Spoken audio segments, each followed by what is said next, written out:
Do you want to make $1 million or more on just one real estate deal? If so, stay tuned for part 5 on my series on how to build wealth through real estate investing.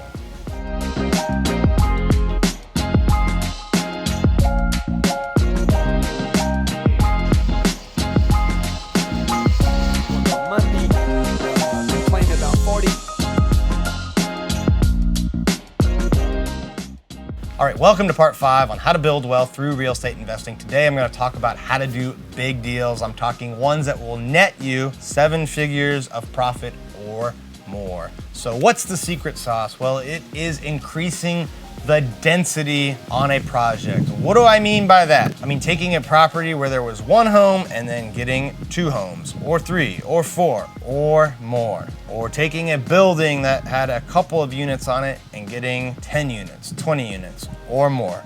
There's unlimited possibility with this. When you have a piece of property that does not have as many units as zoning and permitting would allow, there is a great opportunity to create value by increasing the building to its highest and best use. So how do you do that? Well, there's a couple different opportunities that I've done or seen other people do. I'm developing about 150 condos right now in the DC area. I've also done this with single family homes. So I'll talk a little bit about each and some of the considerations. So with a single family home zoned area, many times the zoning will allow 1 home per a certain lot size, right? Sometimes it's 5,000 square feet lots or 10,000 square feet lots. So if you find a deal where there's a home that sits on an acre, which is just over 40,000 square feet, many times you'll be able to get 4 or 5 homes on that property side. I've done 2 deals that each had, 1 home or 2 homes on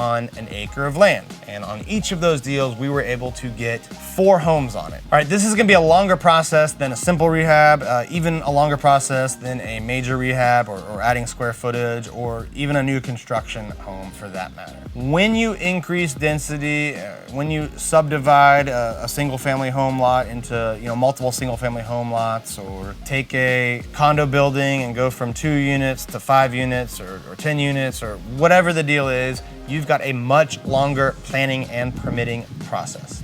So when it's a single family lot, you're gonna have to go through a subdivision process. Many times this process alone can take up to a year. So you have to break that property up into multiple tax records. Then and only then, usually, can you actually start on the permitting process for each home. So with a major rehab or new build, it's usually a 1-year process. Well, now you have to add this subdivision process on the front of it. Likewise, if you're gonna do this with a potential condo building like we've done in DC, there's a process beforehand, depending on what type of zoning is there to get permission to do it. So this again is something you have to add on in the front of the permitting process.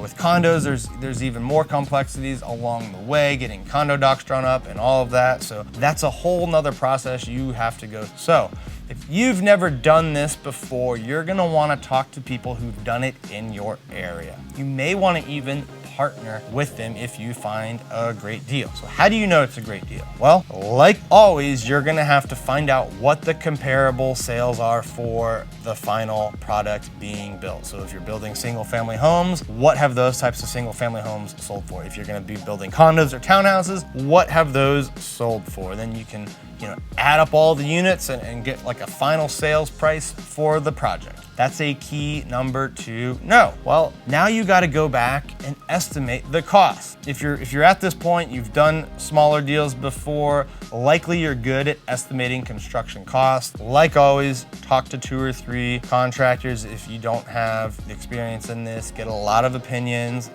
even pay them to walk the deal, go over the deal with you. It's better to spend that money up front than make a big mistake later. So nail down those construction costs. Difference now though is you're gonna have more planning and permitting costs that you're gonna have to get done. The good news is there's a lot of bigger engineering and architect firms that will give you quotes up front on what their costs will be to do the whole package for you. Everything from the subdivision, planning, permits, the condo docs, right? These are bigger projects, so there's bigger firms out there that are used to handling it. Find out who is good in your area. Talk to 3 or 4 or 5 of them. You really want to talk to a lot of these people because the initial designs and permitting can have a big impact on how the construction can go. So it's really important to have people that can minimize your costs, but also maximize the footprints, the design, all of this stuff. You're really going to want to spend time up front with the architects and the engineers, making sure you have the optimal design and getting an accurate estimate of that cost. So you'll add all those, what we call soft costs, planning, permitting. You may have to get attorneys involved for condo docs or subdivision. That's another common expense when you're doing these types of deals. So, of course, you add up all those costs, figure out what they should be, and again, you want to shoot for a 25% margin. So if this is a $10 million out sale, you want to make sure you've got 12.5 million in projected sales. That gives you a healthy margin, that gives you room for error and the confidence to go forward with the deal. As you can see, the numbers get a lot bigger on this type of deal, on the numbers I laid out, and we have some in DC right now that are very close to this. There's 2.5 million in profit on that. That's a huge deal. Once you get good at it, it doesn't take a whole lot more effort than a major rehab or building a new home. So this is something that you should consider doing if you have the resources and experience and want to get more profits, 7-figure profits in just one deal. Now, there's other ways to make money in real estate, and I'm going to go over a lot of them in the rest of this 10-part series on how to build wealth in real estate. So make sure you click the subscribe button and tune in for next episode.